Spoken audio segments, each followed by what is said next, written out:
if you were now in hindsight asked to see, besides the one factor of uh, resilience that you put in that moment to uh, to pick up your responsibility and finish what you had started, was one aspect that came out to me.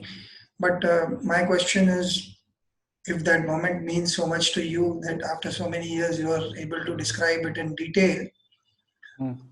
is there anything that you took out from it later or at any different point of time where the perspective change helped you, this particular episode?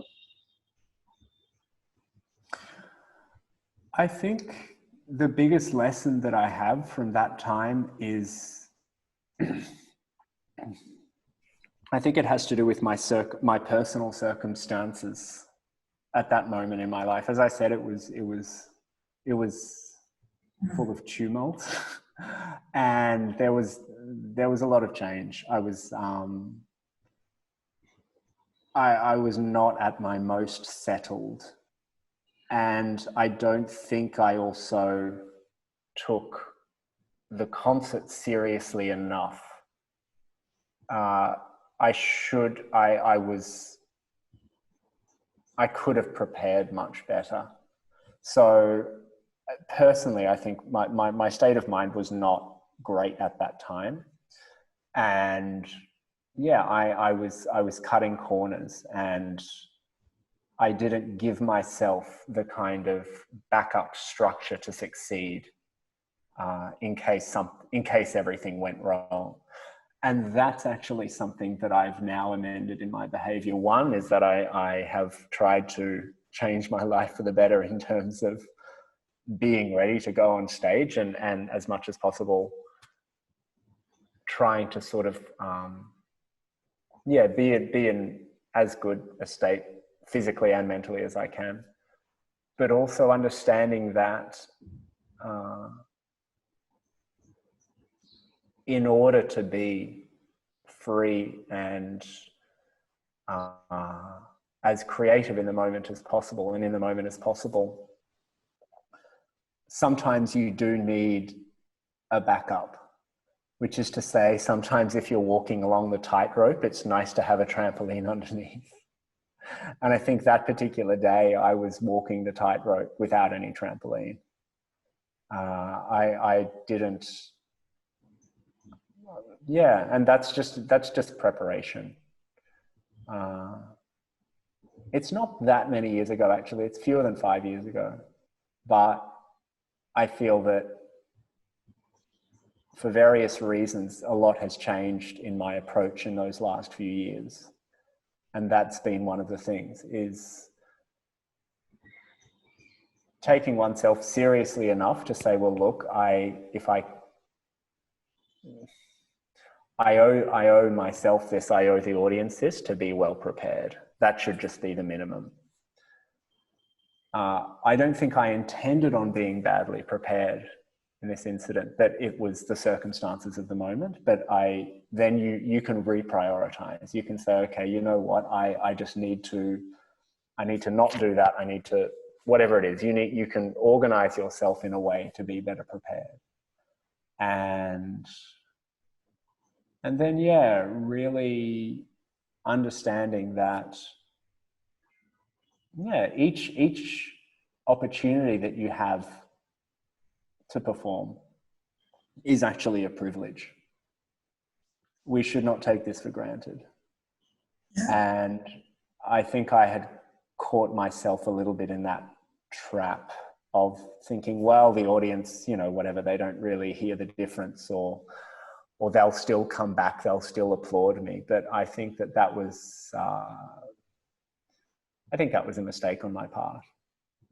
I think regarding each opportunity like that as a privilege, I think is also a very humbling thing as well. Well, yeah. Yeah. So I want to throw a spanner in your works, because you've been speaking very good things about yourself. Even if everything sounds so good. So, is it possible to, in spite of your best preparations, things might still go as badly as they went on that day? Is it a possibility? Yes, but it's a slight possibility. And the reason why I'll say that is because it comes back to this memory that I'm speaking specifically of performing here now, but it comes back to this topic of memory that we were dancing around before. There is a kind of muscle memory which one does one's best to train. It's an almost athletic pursuit. Athletes are generally using, we talk about the big muscles and the small muscles. Athletes are generally using big muscles. People have to train these very small muscles to be extremely responsive and to behave exactly as we would ask them to behave. So I think that one of the marks of all the artists that I admire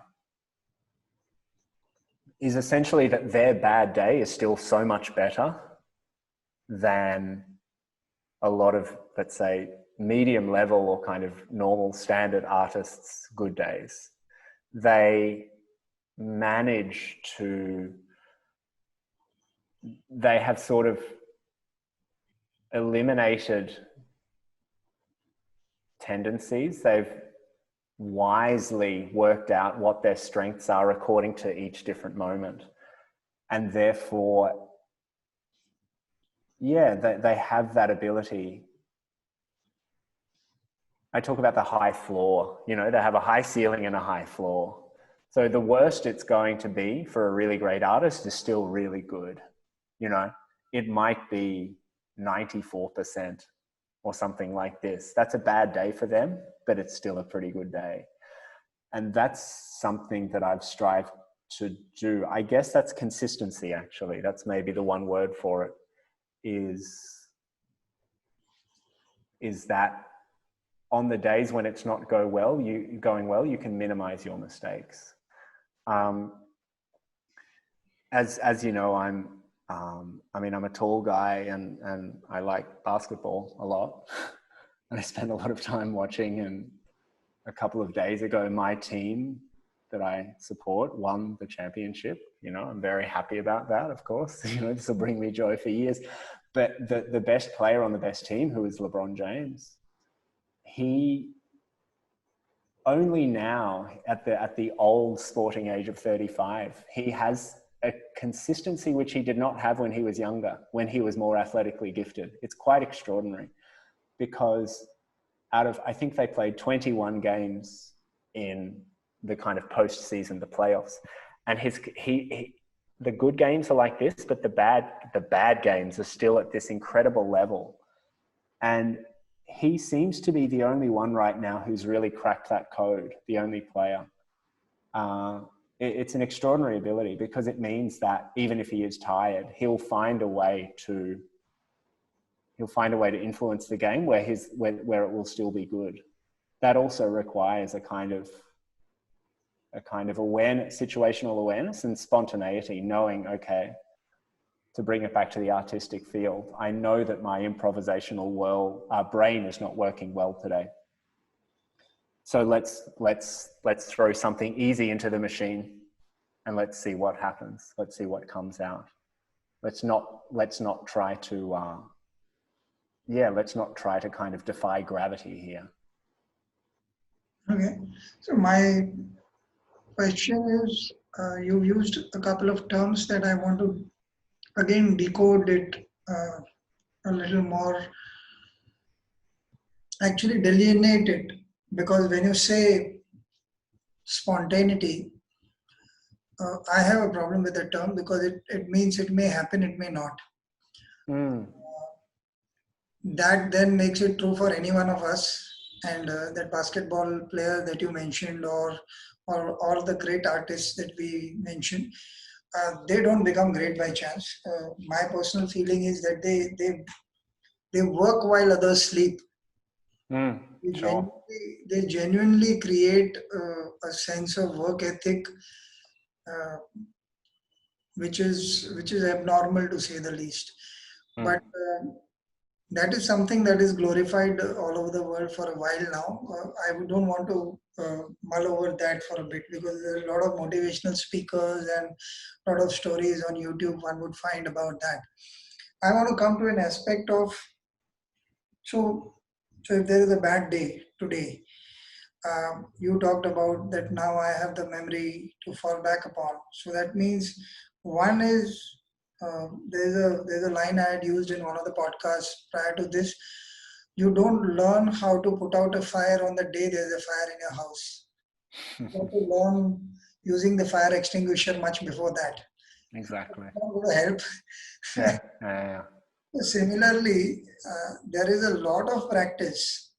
So one lesson that I took out of that long answer that you gave was, again and again you kind of talked about how practice makes a crucial difference to your readiness for Absolutely. any eventuality. And the second aspect that you haven't spoken about, I want you to talk to us a little about that. Some days even the practice might fail, because the challenge might be a little more than what you can gauge or engage on that particular day. There is an aspect of uh, what we call equanimity in meditation, but what I call pause in real life. It allows you to, like at some point in your bad day description, I thought there must have been a time when you knew you were doing badly and you knew that everything was falling apart. But you must have paused enough for you not to panic, and then take a call from that mindset that, okay, so what is the objective for today then? So your objective was that instead of finishing it halfway, I'll go the entire hog. I'll go through the hard miles, if that is the phrase.